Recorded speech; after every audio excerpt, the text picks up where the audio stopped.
For breaking news, go to iDiskiTimes.co.za.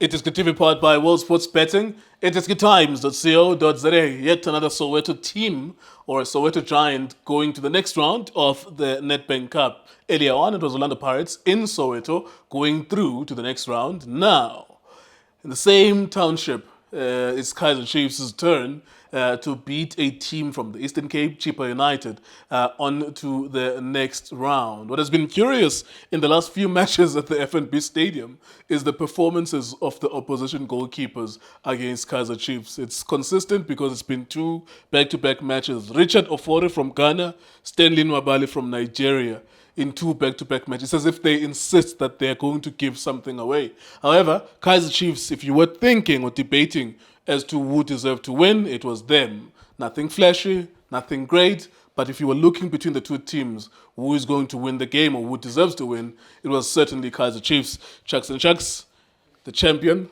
number one. Who's your king? Ramuleche, Rampahlele, who's your king? Butlogwa. You know I'm from Butlogwa? Yes, sir. Yeah, no, the king is there. King Machaka. So you are the king. No, I'm a champion. What did you make of the game, sir? Yes, sir. Champion himself, Machaka. You know the story all the time. Just to. Yes, sir. We've got bomb squad. Chain, Lindo, Bobo, Agahoa, and so. Jackson Chucks. Yes, my brother. And Glux, I smelled a win before we could even kick the ball. Yeah, FMB. I know the pitch is not playable. You could live in they sleep all the time, these players. But Glux, you know, I smelled that you know what will go through to the second round, to the quarter final, which is a good thing for Amakosi. But let's give credit to coach. His discernment in Glux, his judgment, especially in terms of starting 11, is a good thing for all of us. Because now he's putting Abu Shabalala and Abu Vilagazi on the bench before he could introduce them. You could even see again today, he started with Ozwane. In the middle of the park, you've got Serino. Let me give credit also to Serino, my brother. Brilliant goal. What a beautiful goal. My surprise was the bomb squad. When we hit that ball, when that net was dancing, all of them didn't rise and clap their hands for him. So we were supposed to rise. All of you guys were supposed to. But we were clapping hands. I didn't see any clapping of hands. I know others are supporting different teams. But we were clapping hands. But we must acknowledge and even applaud. It's a false accusation. We were clapping hands. Okay, let me just leave it. I didn't see anything. It's a false accusation. Well, let me speak for myself. I was clapping hands. No, it's okay, Nglus. But what a beautiful game of football, Nglus, in the first half. You could even see nowadays the system of Nabi saying, no, you guys, you have to press and get early goals all the time in the first half. Because in the second half, Nglus, we just goes off. I don't know what's happening in the second half, but the first half is always exciting, enterprising to watch a team like Kaizer Chiefs caliber. So we did well in the first half, my brother, and congratulations to Amakosi that we are now. I can even smell the trophy, my brother. At this stage, I'm smelling the trophy. Whoever says whatever at the moment, we don't have a problem with it. We as Amakosi, we can smell the trophy at the moment in because now we're in the quarterfinal. We're not in the quarterfinal by mistake or by fluke. We are here because we are playing and scoring goals as well. Yes, my friend. You do realize that it's not only small teams that are left in the competition. I imagine that Sundowns will go through against an ABC Motsepe League club. Yeah. Orlando Pirates have already gone through. I understand that. You are saying you can smell the trophy. You're going to have to Stellenbosch as well, a decent team, through to the next round. So you are saying you can smell the trophy, but you have to realize that you don't have any dead snake left there. I'm surprised that you mentioned Stellenbosch. You're not supposed to mention them. Because, I mean, you are even giving them goosebumps. Because if you mention them against Kaizer Chiefs, yes, you've got other teams that are good that will be meeting them in the quarterfinal. But looking at our squad, Teaspoon, you know, Lilepo is... Glody Lilepo. My brother, you know what, especially with that penalty, what a pass. You know, it's got that eye. It's got that, you know, the final third is always, you know, amazing. But only the shooting instinct is always a problem on him. But I can tell you, he's a vital player for us when it comes from the wing on the 7th side and cutting in or even making some passes. You know, we love him, my brother. I want you to still dwell a little bit more on the smelling of the trophy. You do realize that by the end of this Nedbank Cup, in May 2025, it will exactly be 10 years since the last time Kaizer Chiefs won an official trophy. Yeah. That's never happened in our lifetimes. Absolutely, Nguluksi. It's bad for us. It's bad for the brand. It's bad for the supporters. You could even see a lot of supporters, my brother, they support Kaizer Chiefs. So it's bad for our brand, my brother. So we need to get something into the cabinet. 10 years, as you rightfully say, yes, it's 10 years. That we're not supposed to be 10 years. It was supposed to be 3 years or 4 years. Chiefs must always collect trophies. So, year in, year out, Nguluksi. You have to put the trophy in the cabinet, showing that we're a big team, a big brand. But one thing that and even the statement of Navi, I'm not sure if it's during the week, I like it when it says Chiefs is a team that should compete in the CAF. I remember Dr. Kaizer Mutaung said it before that.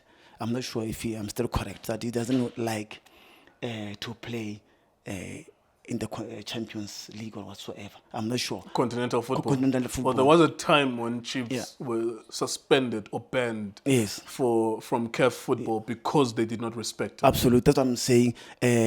His statement now... They failed to honor a fixture that they were supposed to honor. I understand. That was after Chiefs won the league, maybe in 2004, maybe. Yeah. Around 20 years ago, just over 20 years ago. Yeah.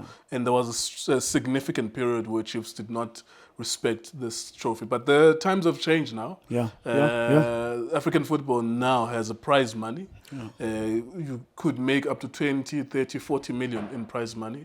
And I'm sure Chiefs, when the last time they were in the CAF Champions League, they went all the way to the final. Maybe they saw the results in terms of the prize money. However, you are very far from continental football the way that you are playing, Chucks. You can say we are Fangulus, but which is not to say that you are not going to get there. Yes. I don't know the future. Yeah, understand. But I'm judging you based on how you are playing.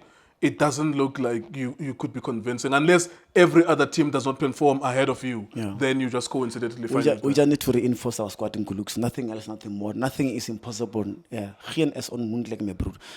have to make it happen. You've got to go and play in the CAF Champions League with the players that we've got as well. That's what I'm saying. Just need to adjust there and there, my brother. I mean, we've got our Modi where they can even cut inside, but on the final third, always make something impossible for us. But in Guluks, we've got players that should take us to CAF and compete amongst the best. If you can't do that, it means we're not a big brand, my brother. So that's what I'm saying. Congratulations to Amakosi.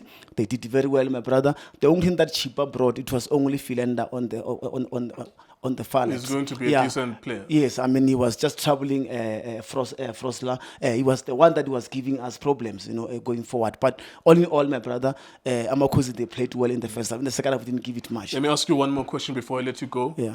I made a statement opening this video that it seems as though these goalkeepers are making a point. Like when they're playing against you at FNB, it's as if they insist that they need to make a mistake that leads to a goal. It happened against Ofori. Those 2 goals were specifically because he made something happen on behalf of you. Today, we could say as well, you deserve to win, definitely. But it seems as though the goalkeepers as well, they insist that they want to do something for you. Do you feel that way? No, I don't feel that way in Guluks. It's because they are scared of Amakosi. They are scared of the brand itself. Once you enter FNB Stadium, already as a player, especially as a keeper like Nwabi, I know he's an experienced goalkeeper, but they feel the pressure. They are under pressure. They are playing against a big team. So that is why they will make a lot of mistakes, my brother. They've been committing those unnecessary foul, in the box and whatever. In these 10 years that you've not won a trophy, it's a new phenomena that these goalkeepers are suddenly scared of you. They're scared of us, or maybe they want to be. In these 10 years that you've not won a trophy, in the last 2 weeks specifically, your away goalkeepers are deliberately or seemingly deliberately trying to make something happen. No, but it's not, you don't find that suspicious? No, I don't find it suspicious in Guluks. It's because of it's manna from heaven for your club. I mean, it's all about their mistakes. Any player can make mistakes, even the goalkeepers. Even we're talking about Ofori, and even Ofori, I mean, that was a silly mistake as well. That led to goals. Absolutely, but now we talk about Nwabali. I mean, that's what I'm saying. Even the pitch, FNB Stadium, is unplayable. You could even see, it's slippery. So you can't fault them, all these goalkeepers in Guluksi. Let's give credit where it's due, my brother. Let's give Amakosi. They deserve to go to the quarterfinal.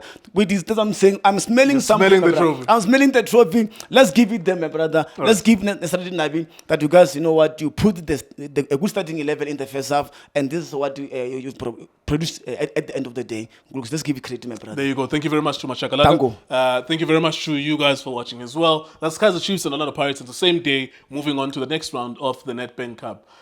Drama awaits the Nedbank Cup in the next few days because something has to be done on that card that has Royal AM versus whoever, versus slash whoever. Like, there's a backlog of matches because of that one club. So a decision needs to be made there. And knowing people, being litigious, if someone is expelled from that competition, they might just go to court as well. Watch out for the developments over the next 3 days because a draw has to be made. And it's going to be very messy when we then have to draw a ball that has 4 different teams in it. iDiskiTV Times was for betting.